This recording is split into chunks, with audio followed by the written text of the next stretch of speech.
Les Mercedes classés et BMW série 3, ces ennemis de toujours s'affrontent depuis près de 50 ans sur le marché des berlines premium. Autrefois leader, leur statut est passé à celui d'outsider et ce depuis l'arrivée, en 2018, de la Tesla Model 3. L'américaine rafle tout sur le vieux continent, mais aussi en France, où il se vend 5 fois plus de Tesla Model 3 que de BMW série 3 et de classe C. Mais les deux berlines allemandes ne comptent pas en rester là, et surtout Mercedes qui lance la 5e génération de classe C. La berline capitalise sur son design élégant et s'enrichit d'une armada technologique. Alors a-t-elle le potentiel de repasser devant une série 3 bien née au classement des ventes? Réponse aujourd'hui. Sur le marché des berlines, et qui plus est premium, la clientèle est réputée conservatrice. La nouvelle génération de classe C ne bouleverse pas sa silhouette, mais met à jour habilement ses éléments de style. Ces derniers portent sur l'adoption de projecteurs plus fins à l'avant, d'une calandre aux décorations inédites et de feux arrière qui débordent pour la première fois sur le coffre. Chez BMW, on emploie la même stratégie. La 7e génération de série 3, apparue en 2019, capitalise sur sa ligne de berline sportive. Les feux sont plus agressifs, le capot et les ailes gagnent en relief et l'arrière des feux s'affine.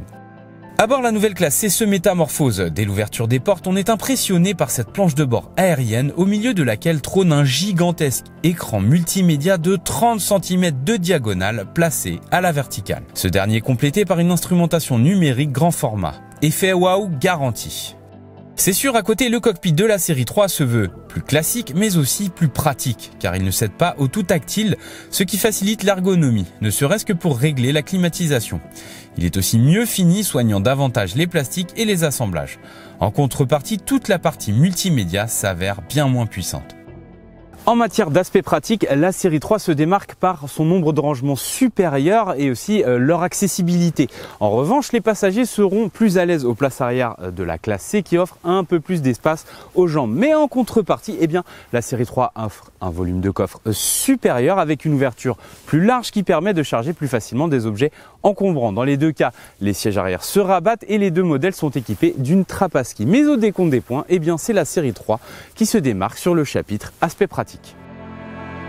Les deux versions comparées aujourd'hui sont très proches en matière de rapport prix-équipement. La classe C en finition avant-garde line se détache légèrement grâce à son système multimédia MBUX de 12 pouces bien plus puissant comprenant la navigation, la compatibilité Android et CarPlay et la recharge sans fil. Celui de BMW offre moins de fonctionnalités et est compatible Android sous certaines conditions. L'intérieur en cuir, les sièges avant chauffants et à réglage électrique ici de série sont facturés en option chez Mercedes. Ils ne permettent pas à la bavaroise de revenir à niveau. L'avantage est donc à mettre au crédit de la classe C.